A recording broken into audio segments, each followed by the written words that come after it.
Salam değerli yoldaşlar, hər birinizi xoş gördük. Bugün istərdik ki, funksiyalar və qrafiklər mövzusunun əsas bölmələrindən biri olan kvadratik funksiyalar haqqında danışaq. Təbii ki, mövzu geniş mövzudur. Biz sadəcə kvadratik funksiyalar bölməsini əhatə etməyə çalışacağıq. Kvadratik funksiya əsasən kvadrat üç hədlinin əsasında formalaşır. Bəs burada deməli biz onu yazmışıq. Y bərabərdir ax kvadrat plus bx plus c bunun əsas forması adlanır. Yenə də deyirəm, əvvəlki mövzulara aid, yəni kvadratik təliklər bölməsində bunlar haqqında məlumatınız var. Təbii ki, onlar əmsallardır, hər hansı bir ədədlərdir. X isə argument adlanır, Y isə funksiya adlanır. Yəni, argumentin qiymətlərinə əsasən funksiyanın qiymətləri dəyişir və yaxud belə deyək ki, X-in qiymətlərinə əsasən Y-in qiymətləri dəyişir. Yəni, X əsas parametrdir, Y asılı parametr, yəni funksiyadır. Digər bir forması isə Y bərabərdir kökləri ilə olan formasıdır. Yəni, bu formaları biz gərək ətraflı öyrənək. Buna deyək köklər ilə olan forma. Üçüncü isə təpə nöqtəli formadır. Az sonra bu barədə ətraflı danışacağıq. Grafiki adlanır parabola. Grafiki adlanır nə? Parabola. Parabola haqqında biz aşağı siniflərdə sadəcə qısa şəkildə tanış olmuşuq. Yəni, bu formada olan bir funksiyadır. Təbii ki, burada A-dan asılı olaraq parabolanın qolları yuxarı yönələ bilər. A sıfırdan böyüksə parabolanın qolları yuxarı yönəlir. A sıfırdan kiçiksə parabolanın qolları aşağı yönəlir. Funksiyanın elə buradan biz grafikini təxmini qurmağa çalışsaq, bax, bu formada olan bir əyri deyə bilərik buna. X oxunu kəsdiyi nöqtələr artıq aydındır ki, bunun kökləri adlanacaq, yəni buradakı formaya əsaslanacaq. Baxın, bu x1, x2 olacaq. Y oxunu kəsdiyi nöqtə isə, yazılırsa biz funksiyalar ilkin hissəsində demişdik ki, funksiya Y oxunu kəsirsə, x sıfıra bərabər olur həmin nöqtədə. İndi burada da biz x-ə 0 verəsi olsaq, bax, burada 0 versək, burada 0 versək, bu hissə yoxa çıxacaq, belə deyək, yerdə qalacaq C. Deməli, bu nöqtə artıq C nöqtəsi sayıla bilər. Koordinatları ilə yazısı olsaq, 0C nöqtəsi. Yəni, bax, bu nöqtənin koordinatları 0C nöqtəsi olacaq. Dediyimiz kimi, A sıfırdan böyükcə parabolanın qolları yuxarı yönələcək. Yəni, buna A böyükdür 0 yaza bilərik. Birini də belə yaza bilərik ki, A sıfırdan kiçikdirsə, parabolanın qolları aşağı yönələ bilər. Yəni, ilk öncə buradakı C sərbəst hədd nədirsə, məhz Y oxunda həmin nöqtədə keçəcək. Məsələn, sadə bir misal üzərindən bunu gəlin aydınlaşdıraq.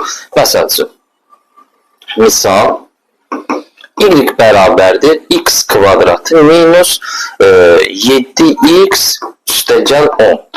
Bax, bunun grafikini qurmağı bizdən istəyir. Aydındır ki, biz baxan kimi C parametrini təyin edə bilərik. Gəlin ümumiyyətlə əmsalları yazaq. A burada heç nə yoxdursa 1 qəbul olunur. B əmsalı -7-dir. C əmsalı isə, yəni sərbəst həddi isə 10-dur. İndi kvadratik tənliyin köklərinin tapılmasında Viyet deyə bir məşhur qaydamız var. Viyet bizə deyirdi ki, köklərinin cəmi ortadakı əmsalın əksini verirdi. Köklərinin hasili isə sərbəst həddi verirdi. Yəni, biz elə iki ədəd fikirləşib tapmalıyıq ki, vuranda 10 eləsin, toplayanda 7 eləsin. Həmin ədədlər təbii ki, 2 və 5-dir.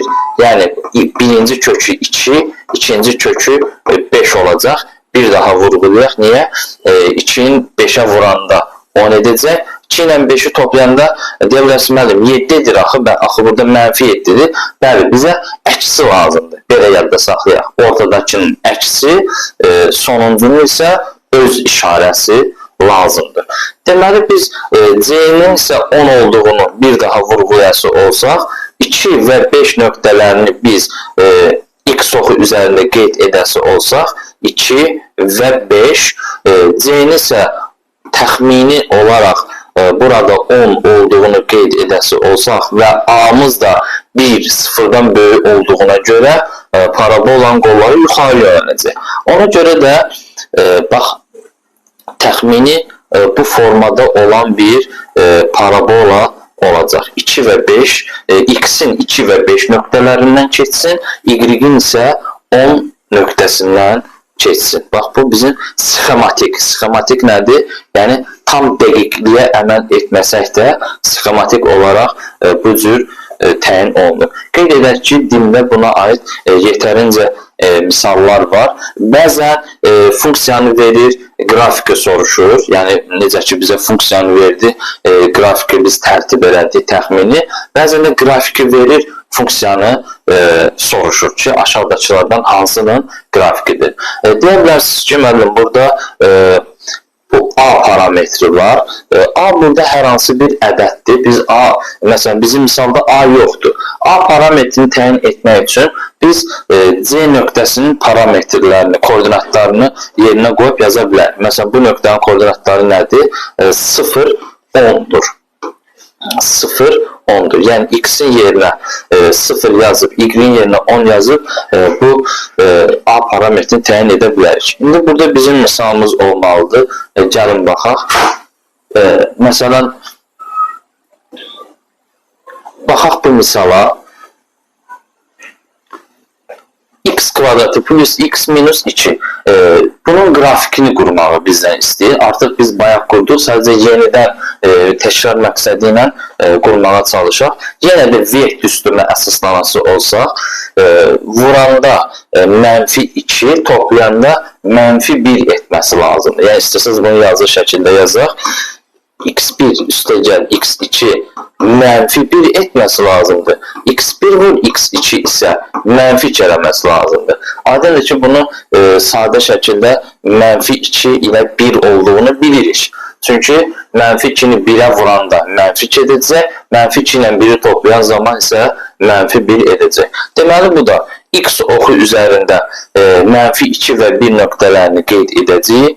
-2 və 1, y isə sərbəst həddi -2 olduğuna görə y oxunu -2 nöqtəsində kəsəcək. -2 nöqtəsində kəsəcək.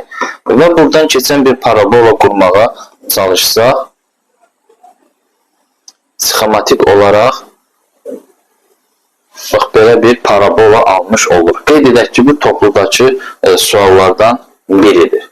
Məsələn, orada deyir ki, aşağıdakılardan hansının grafikidir bu yazılır. 5 dənə variant təklif edir. Onlardan birini bu şəkildə seçirik. İndi isə biz təpə nöqtədən haqqında danışaq. İndi isə gəlin təpə nöqtəsi haqqında ətraflı danışaq. Biz bayaqdan qeyd etdik ki, istənilən parabola bu formada və ya qollar yuxarı və ya qollar aşağı ola bilər. İstənilən halda bu parabolanın bir təpə nöqtəsi var. Təpə nöqtəsi mövcuddur. İstənilən nöqtənin də xarakterizə edən 2 parametr var. Bir x koordinatı var, bir də y koordinatı var. Əgər müstəvidən danışırıqsa. Bu x koordinatına uyğun olan nöqtəni ya x0-dan işarə edirlər, ya m-lə, yəni bəzi kitablarda x0 və ya m-lə. Mən m-i tərcih edərdim.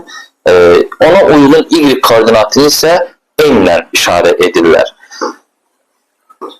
M-lə işarə edirlər. Yəni, söhbət ax kvadratı plus bx plus c funksiyasından gedirsə, həmin parabolanın təpə nöqtələri m və n-dir. Qeyd edim ki, bunlar çox önəmlidir. Yəni, bunlar heç vaxt unudula bilməz.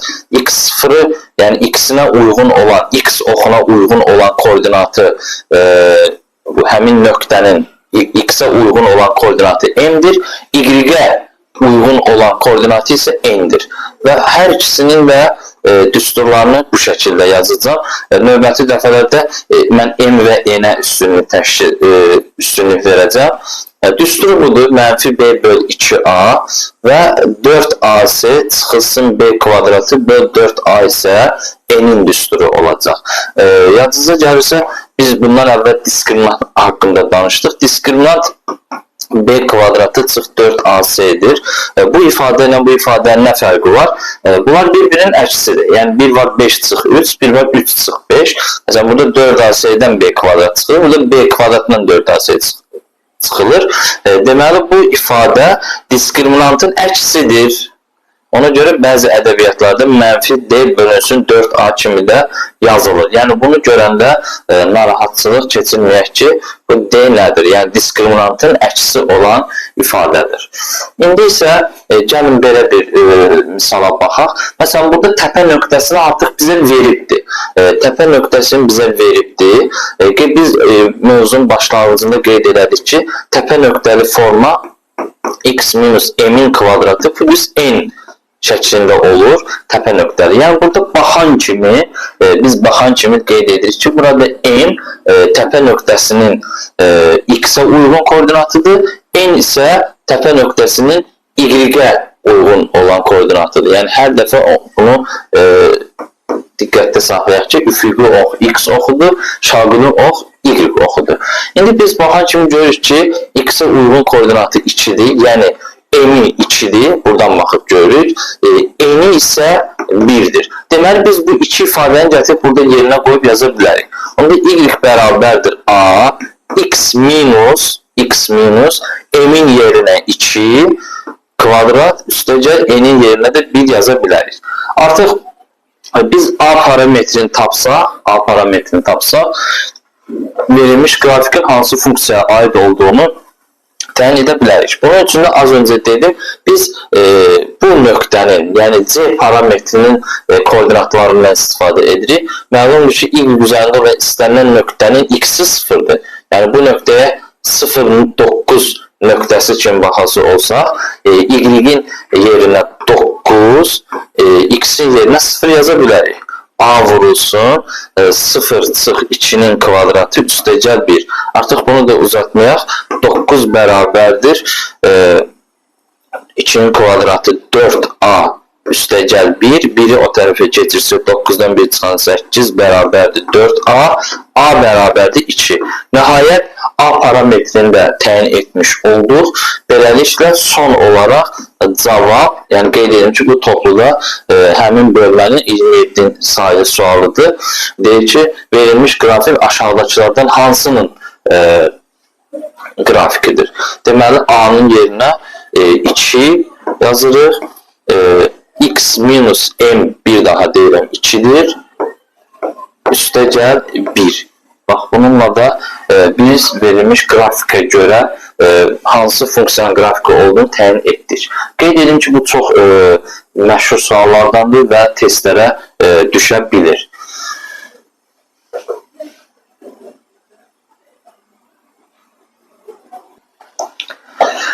Əziz şagirdlər, belə bir misalla tanış olaq. Toplu 23 nömrəli sualdır. Grafiki veribdir. Deyir ki, grafikə əsasən A plus B plus C cəmini tapın. Söhbətdə təbii ki, AX kvadrat plus BX plus C-nin grafikindən gedir.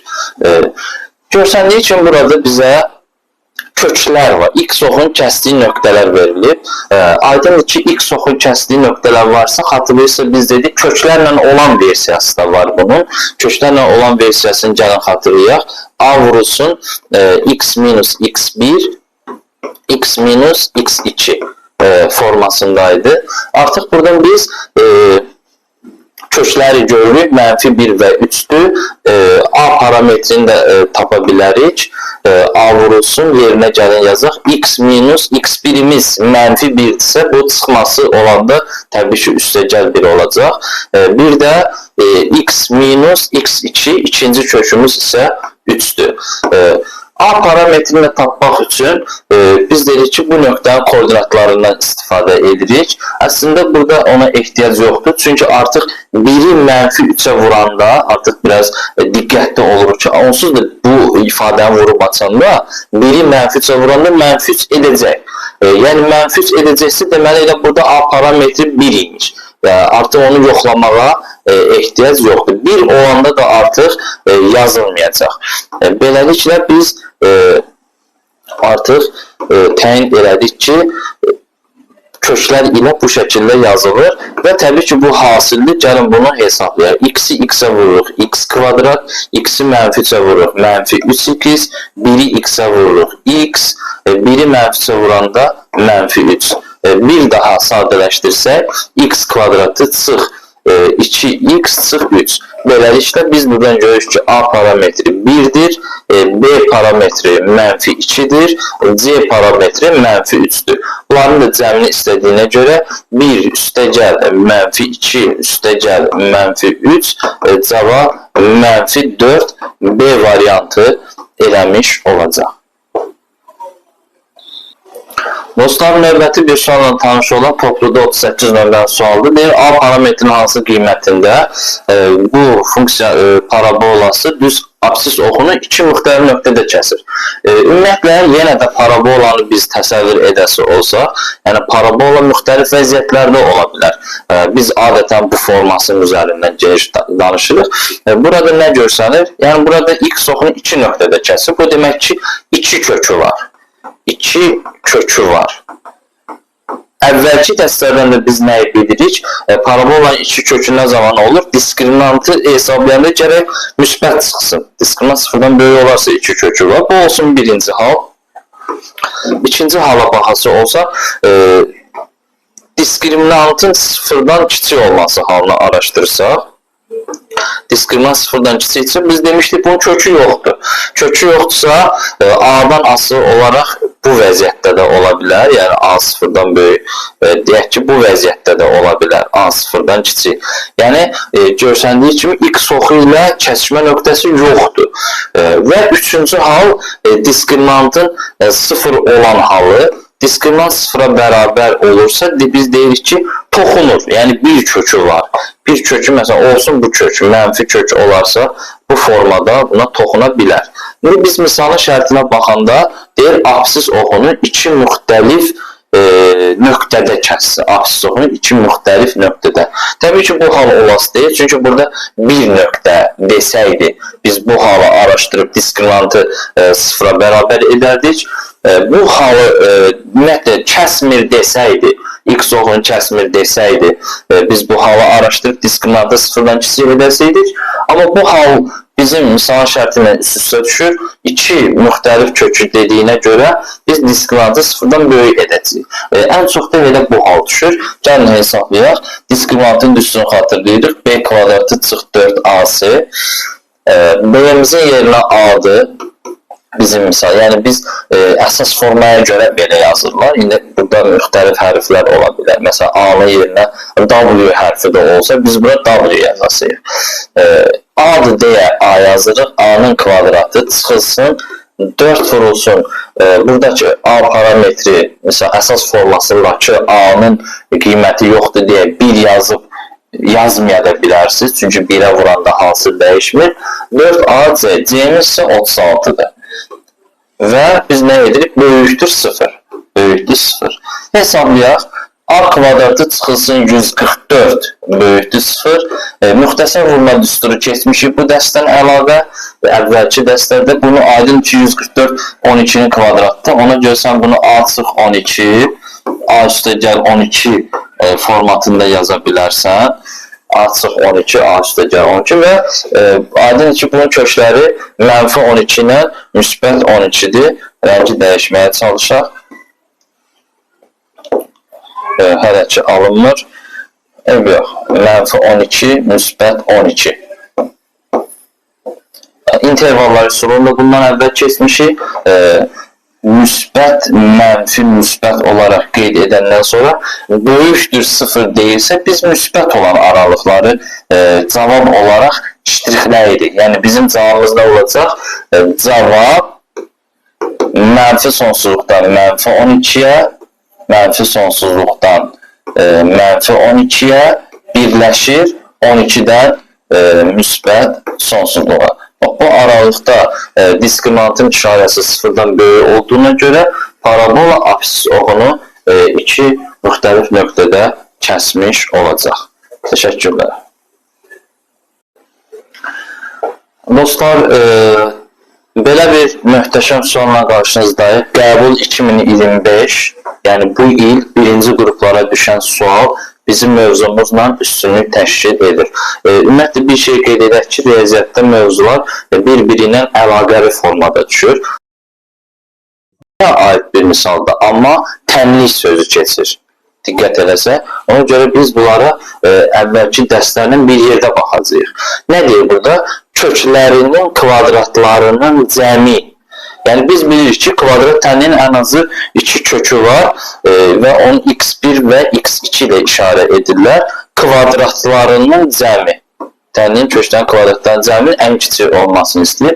Bunun üçün bizim yadınıza gəlirsə müxtəsər vurma düsturlarından a kvadratı üstəgəl b kvadratının düsturu var idi. A plus b'nin kvadratı çıx 2ab və ya a çıx b'nin kvadratı üstəgəl 2ab. Və ikisi də bunun düsturu ilə. İndi burada bunu tətbiq edəcəyik. Gəlin birinci düsturla gedək. Köklərinin cəmi nə olacaq? x1 plus x2'nin kvadratı çıx 2x1, x2 şəklində yaza bilərik. Deyə bilərsiniz, niyə bundan getməliyik? Çünki V-də köklərinin cəmindən danışılır. Köklərinin fərqini biz bilə bilmirik. Bəs burada V-dən istifadə edəcəyik. Köklərinin cəminin yerinə biz ortadakının əksi. Bax, ortadakı əmsal budur. Əmsal. Əmsal deyəndə x-in üstünü örtürsünüz. Yerdə nə qalırsa, nə boyda ifadə qalırsa, o əmsal adlanır. Əksini götürəcək. İndi qarşı mənfi var, mənfinin də əksi müsbətdir. Ona görə 2b çıx 3 götürəcək. Kvadratı çıxılsın, 2 vurulsun. Köklərin hasili isə bax budur, V. Qeyd edim ki, bütün bunlar əvvəlki mövzularda qeyd olunmuşdur. Vur mənfi 2b. Bəli, belə bir ifadə alınır. Gəlin bunu sadələşdirək. Müxtəsərdən yenə istifadə edəcəyik. Qeyd edək ki, müxtəsər vurma düsturları riyaziyyatın əsasını təşkil edir. 7-ci 8-ci siniflərdə keçilir. Yəni onları əzbər bilmək lazımdır. Yəni oturub imtahanda onu fikirləşib tapmaq sizə heç də xeyir verməyəcək. Yəni bir misalı edəcəksinizsə 3 misalı edə bilməyəcəksiniz ona sərf edəcəyiniz vaxtda. Ona görə bu da əzbər bilinməsi məqamlardan biridir. Gəlin baxaq. 2b-nin kvadratı. Sözdən necə deyirlər? Birincinin kvadratı, 2b-nin kvadratı nə edər? 4b kvadratı çıxılsın. Birinci ilə ikincinin hasilinin 2 misli. 2b-ni 3-ə vursaq 6b, 2 misli də 12b edər. Üstəgəl mənfi 3-ün kvadratı 9. Mənfi 2-ni də mənfi 2b-yə vuranda müsbət 4b. Yenə də sadələşdirmə prosesini davam elətdirək. Bura bir ulduz qoyaq ki, biz bu düsturdan istifadə elədik. Hətta birincisindən istifadə elədik. 4b kvadratı mənfi 12b-nin üstünə 4b gələndə nə edəcək? Mənfi 8b üstəgəl 9. Bax, bunu sadələşdirib bu formaya saldıq. Yəni, istəsiniz bunu bayaqdan danışdığımız o əsas forma kimdə qəbul edə bilərsiniz. Y bərabərdir 4b kvadratı çıx 8b üstəgəl 9. Yəni, hətta bunu x kimi də, buradakı b-ləri x kimi də qəbul edə bilərsiniz. Olsun, y bərabərdir 4x kvadratı çıx 8x üstəgəl 9. İndi biz diqqət edək nəyə? Desəydi ki, bu ifadənin ən kiçik qiymətini tapın, Biz n düsturu ilə gedəcəkdik. N düsturu hansıdır? 4ac çıx b kvadratı böl 4a. Bu ifadələrdə həm ən böyükdə istifadə olunur, ifadəyə ən böyük qiymətin tapılmasına, həm də ən kiçik qiymətin tapılmasında istifadə olunur. Amma deyir ki, ən kiçik qiyməti B-nin hansı qiymətindədir? B-nin, yəni buradakı B parametrindən danışılır. Gəlin bunu silək ki, siz çaşdırmasın. O zaman isə biz dərsin girişində qeyd elədik ki, təpə nöqtəsinin 2 koordinatı var, M və N. N-in düsturu yazdıq. M-in düsturu bundan daha rahat idi.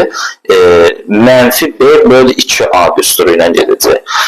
Beləliklə, mənfi 8, yəni müsbət 8 bölünsün 2 vur buradakı əmsalın A-nın yerində 4 olduğuna görə 2 vur 4. Yəni 8 böl 8 Bu da bərabərdir 1. Beləliklə cavab 1 olacaq. Dəyərli şagirdlər, biz bayaqdan parabolanın bir neçə növləri haqqında danışdıq. Ümumilikdə götürəsi olsa, parabolanın 6 vəziyyəti var. Gəlin onları aydınlaşdıraq. Aydındır ki, A-dan asılı olan istənilən A0-dan böyük olan istənilən halda parabolanın qolları yuxarı yönəlir, yəni üzü yuxarı, A0-dan kiçik olan istənilən halda isə parabolanın qolları aşağı yönəlir. Gəlin bunları qeyd edək. Bunlar koordinat oxları kimi qəbul edirik.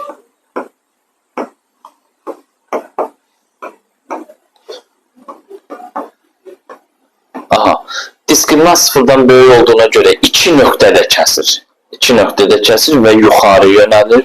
Diskriminant sıfırdan kiçikdirsə, ümumiyyətlə onun kökü olmadığına görə x onu kəsməyəcək və təxmini bu vəziyyətdə olacaq. Parabolanın qolları yuxarı yönələcək. Buradan çəkəsi olsa, uzantıları x oxunu kəsəcək. Ona görə biz məcbur ya birinci ya ikinci rübdən çəkməliyik. Diskriminant sıfıra bərabər olduqda isə bir nöqtədə toxunur. İndi kök buradadırsa, burada toxuna bilər. Bu nöqtədə kök buradadırsa, burada toxuna bilər və s. A0-dan kiçik aşağıdakı xanalarda isə bunların hamısının əks versiyası olacaq. Yəni təxmini belə götürəsi olsa, parabolanın qolları aşağı yönəlir, 2 nöqtədə kəsir. Bax, belə olacaq.